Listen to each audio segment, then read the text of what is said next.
everybody.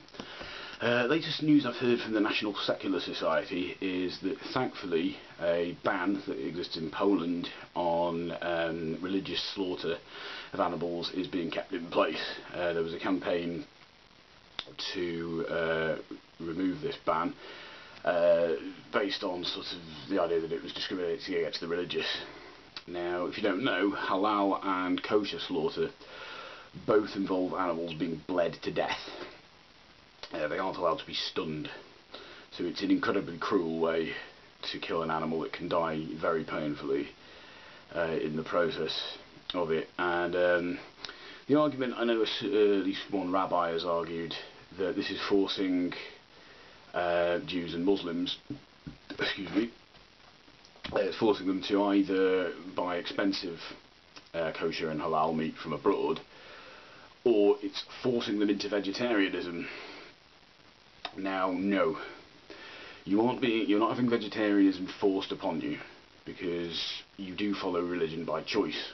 Now, I know it doesn't seem like a choice if you've been following it your whole life, if you know you're going to be ostracised by your community if you stop following it, but it still is ultimately a choice. And while you do have certain rights, I'm a secularist, I completely support people's freedom of religion. However, like all freedoms, they end where they start hurting other people or animals. That's why animal rights are actually important. A lot of people don't seem to understand why animal rights are important. You don't have the right to be cruel. Essentially, nobody has that right. And that should extend to animals. Now, by no means am I saying that animals should have the same rights as human beings. Well, that's a popular straw man among opponents of animal rights. It's a bloody silly one as well. But there's no actual good reason for being this cruel, for not stunning these animals before slaughter.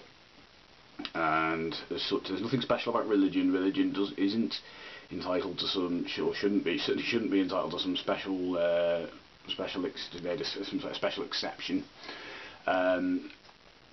And so, no, I'm glad that they're keeping this ban in place. I hope other places will ban this kind of slaughter as well. Muslims and Jews, as far as I'm aware, are perfectly capable of eating vegetarian food, and it's not being enforced on them. They are choosing to adopt this religion. They're choosing to follow it, and in a secular society, which is the one I would like to see, you're only allowed to practice your religion so far as it isn't hurting other people. And I would include animals as well.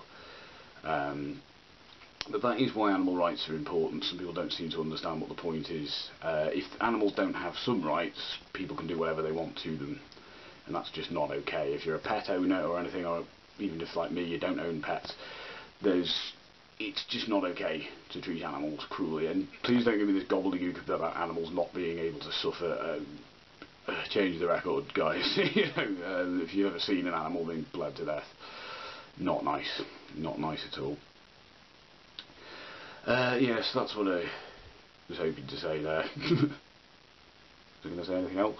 The other thing I was going to add was that Muslims, as I understand it, according to the Quran, can eat non-halal food if there's nothing else available. So that's another reason why, no, you've not had vegetarianism forced upon you. The Quran does say you can eat non-halal food. I mean, if someone wants to correct me on that, by all means do. I'm not claiming to be an expert in Islamic scripture or Jewish scripture by any means. But yeah, that's what I wanted to say about that. I'll have some other videos up soon. Let me know what you think, guys. Goodbye.